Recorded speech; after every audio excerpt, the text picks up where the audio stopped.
Hello friends, welcome to my YouTube channel. दोस्तों, इस video में हम लोग बात करेंगे पीकेएच वेंचर्स आईपीओ के बारे में। दोस्तों, ये मेन बोर्ड आईपीओ है और ये दोस्तों आईपीओ आपको स्टार्ट हो चुका है 30 जून से और ये आईपीओ चलेगा आपको 4 जुलाई तक। तो दोस्तों, इसका ग्रे मार्केट प्रीमियम भी अभी एक्टिव चल रहा है। तो दोस्तों, कैसा ये कंपनी है, सब कुछ हम लोग डिटेल में इस वीडियो में हम लोग बात करेंगे। तो दोस्तों, अंत तक ज़रूर देखिएगा इस वीडियो को। कोई भी डाउट होगा तो ज़रूर पूछिएगा। Let's start this video. दोस्तों, जो ये कंपनी है पीकेएच वेंचर्स, ये बेसिकली कंस्ट्रक्शन एंड डेवलपमेंट की कंपनी है। Hospitality and management services provide कराती है। तो 3 कैटेगरी में इसकी दोस्तों कंपनी काम करती है पीकेएच वेंचर। एक बोल सकते हैं construction and development. Construction and development जो कि रियल्टी सेक्टर का हो जाता है। रियल्टी सेक्टर मतलब जो कि बड़े बड़े आपको बिल्डिंग बनाते हैं, अपार्टमेंट बनाते हैं, वो चीज़ हो जाता है। फिर हॉस्पिटैलिटी मतलब कि जो आपको होटल वाले सर्विसेज होते हैं, होटल बिल्डिंग बनाना, ये सब जगह पे आ जाता है। और मैनेजमेंट सर्विसेज। तो 3 कैटेगरी में दोस्तों ये कंपनी काम करती है। तो काफ़ी अच्छा कंपनी का आउटलुक नज़र आ रहा है दोस्तों। और देख लेते हैं कि इसके बारे में क्या कहता है। तो दोस्तों, ये कंपनी का बहुत ज़्यादा अभी फ़िलहाल में सब्सिडियरी भी है। जैसे गरुड़ कंस्ट्रक्शन नाम की एक सब्सिडियरी जो 2012 में फॉर्म हुई थी और ये बेसिकली मुंबई के होटल्स को डेवलप करती है। और इसने काफ़ी अच्छा डेवलपमेंट प्रोजेक्ट अपना एग्जीक्यूट किया, तकरीबन 10 से भी ज़्यादा अपना कंस्ट्रक्शन और डेवलपमेंट प्रोजेक्ट इसने एग्जीक्यूट किया है। तो ये हो गया दोस्तों पीकेएच वेंचर्स के बारे में। दोस्तों, इसके पास 15 साल का मैनेजमेंट सर्विसेज में एक्सपीरियंस है, बहुत सारे एयरपोर्ट पे और बहुत सारे होटल्स में भी।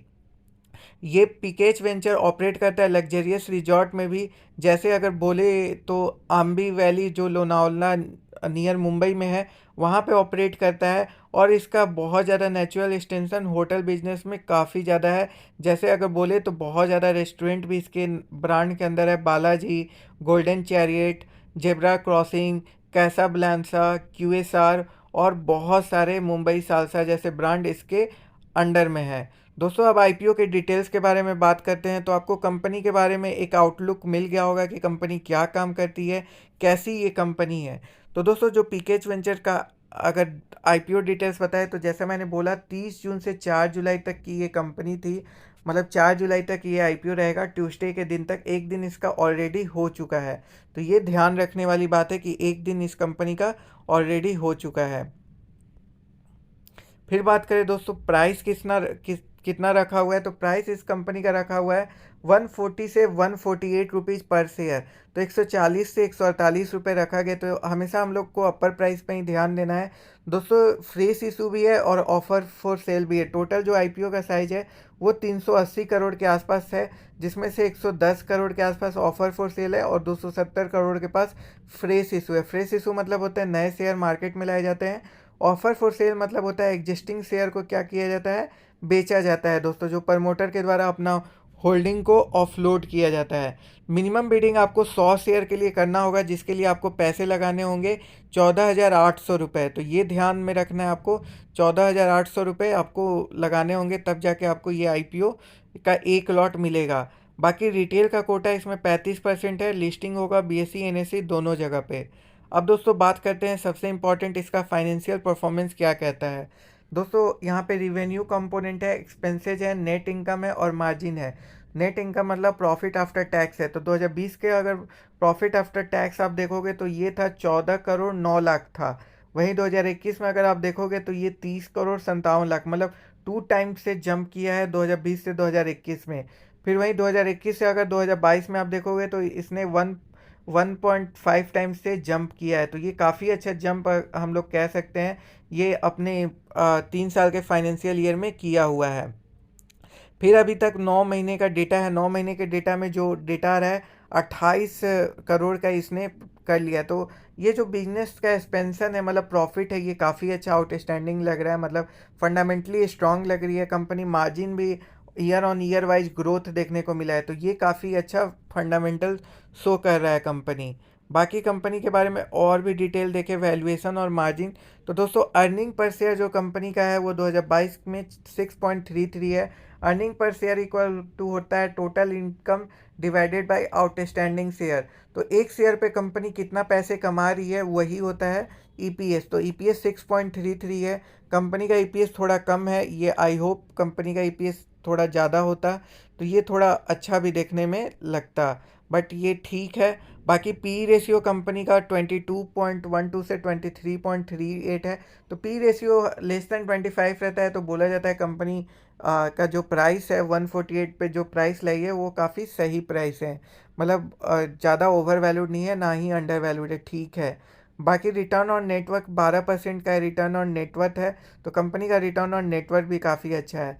फिर अगर इबिट्टा इसका देखें तो इबिट्टा इसका 40.35 है। इबिट्टा का मतलब होता है earning before interest tax depreciation amortisation, ये सब चीज़, मतलब कि टैक्स देने से पहले अर्निंग कितना है तो वो 40% का है। तो काफ़ी अच्छा अर्निंग दोस्तों कंपनी कर रही है और काफ़ी अच्छा कमा रही है। इबिट्टा इसका काफ़ी स्ट्रांग है। बाकी कंपनी का डेट टू इक्विटी देखें तो डेट टू इक्विटी हमेशा लेस देन 1 होना चाहिए। तो दोस्तों कंपनी का डेट टू इक्विटी काफ़ी अच्छा है। ईयर ऑन ईयर वाइज ये थोड़ा इंक्रीज हुआ था 2020 से 2021 में, बट 2021 से 2022 में डेट टू इक्विटी कम हुआ है, तो ये काफ़ी अच्छी बात है। बाकी दोस्तों ग्रे मार्केट प्रीमियम के बारे में बात करें तो 11 रुपये ग्रे मार्केट प्रीमियम चल रहा है। 148 रुपये इशू प्राइस है। तो दोस्तों लिस्टिंग एंड 7% के अराउंड है। तो अभी आईपीओ हो सकता है मंडे के दिन और भी ज़्यादा खुले। कोसक रेट इसका 300 है। तो अभी कोसक रेट भी उतना ज़्यादा नहीं आया है। बाकी अगर सब्सक्रिप्शन के बारे में बात करें तो क्यूआईबी में अभी सब्सक्रिप्शन नहीं हुआ है। नॉन रिटेल में 10% सब्सक्रिप्शन हुआ है और रिटेल कैटेगरी में सब्सक्रिप्शन इसका 13% ही हुआ है। तो काफ़ी कम सब्सक्रिप्शन हुआ है अभी तक, 10% नॉन रिटेल में और 13% रिटेल कैटेगरी में। आई होप आने वाले दिनों में ये कैटेगरी भी ज़्यादा फील होगा। बाकी अगर डिटेल आपको बता दें जो टाइम टेबल है इस कंपनी का, तो 30 से 4 जुलाई तक ये कंपनी ओपन रहेगी दोस्तों। 7 जुलाई को अलॉटमेंट होगा और अलॉटमेंट में अगर नाम नहीं आता है तो आपके पैसे रिफंड 10 तक हो जाएंगे। अगर आपका अलॉटमेंट में नाम आ जाता है तो आपके डीमेट अकाउंट में शेयर 11 तक आ जाएंगे। लिस्टिंग 12 तारीख को होगा। तो ये हो गया दोस्तों पूरा टाइम टेबल। बाकी अगर कंपनी का बहुत सारा अगर हम लोग देखें, बहुत सारा जो सेक्टर होता है जो कि आपको बताता है कि क्या करना चाहिए, फीडबैक देता है। तो बहुत सारे ऐसे फीडबैक देखिए यहाँ पे देखने को मिल सकता है। बहुत लोग इसको अवॉइड करने के लिए ही बोल रहे हैं। तो आप लोग दोस्तों देख सकते हो 3 लोगों ने अवॉइड बोला है, एक नॉट रेटेड और एक सब्सक्राइब करने को बोला है। तो रेशियो काफ़ी ख़राब है। अगर जीएमपी अगर आपको मिनिमम 15% नहीं रहता है तो दोस्तों आप लोग इसको अवॉइड करके चलना सही होगा।